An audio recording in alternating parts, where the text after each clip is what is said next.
তো প্রথম সিনেমাতে আপনার বিপরীতে ছিল শরীফুল রাজ, সেকেন্ড সিনেমাতে আরফিন শুভ, দ্বিতীয় সিনেমাটা কার সাথে করার ইচ্ছা আছে? আমার ইচ্ছার উপরে কি আসলে কোনো কিছু ডিপেন্ড করবে কিনা আমি জানি না। আমি তো চাই অনেকের সাথে কাজ করতে, আমি তো চাই অনেক কিছুই চাই আমি বেসিকলি, কিন্তু আমি এতটুকু আসলে বলতে পারি যে সিনেমা নিয়ে এখনও প্রচুর ব্যস্ততা, সিনেমা নিয়ে আছি। আর নেক্সট ফিল্মের জন্য খুবই বড় একটা সারপ্রাইজ ওয়েট করছে, কিন্তু আমি এটা এখন দিতে চাই না। আমি যদি এখন দিয়ে দিই আমার প্রডিউসার ডিরেক্টর আমাকে অনেক বকা দেবে। সো এতটুকু বলতে পারি যে ভালো কিছু ওয়েট করছে, সবাই সেটা জানতে পারবে। সারপ্রাইজটা কি তাণ্ডবের মতো ধামাকা হবে? এটা থেকেও বেশি কিছু তো হতে পারে।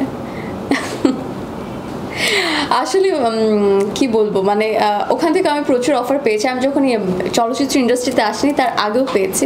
সো আমি আসলে বরাবর একটু খুঁতখুঁতে, আমি অফার পেলেই আমি আসলে কাজ করার জন্য ছুটে চলে যাই না।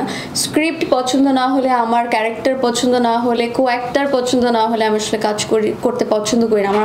আমার আসলে অনেক প্রবলেম আছে। সো এই সবগুলো যখন একসাথে ঠিক হয় তখন আমি কাজ করতে খুবই কমফোর্টেবল ফিল করি।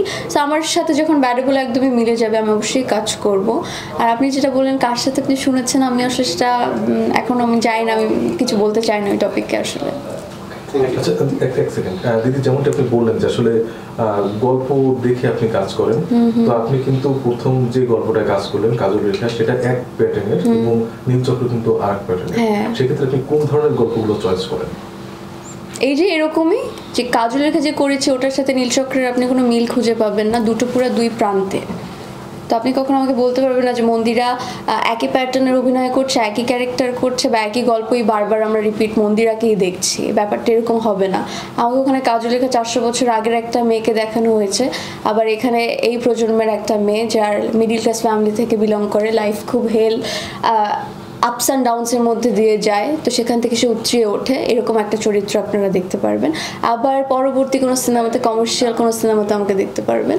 তো আমি চাই যে সবাই আমাকে ভার্সেটাইল অ্যাক্ট্রেস হিসাবেই দেখুক এবং জানুক।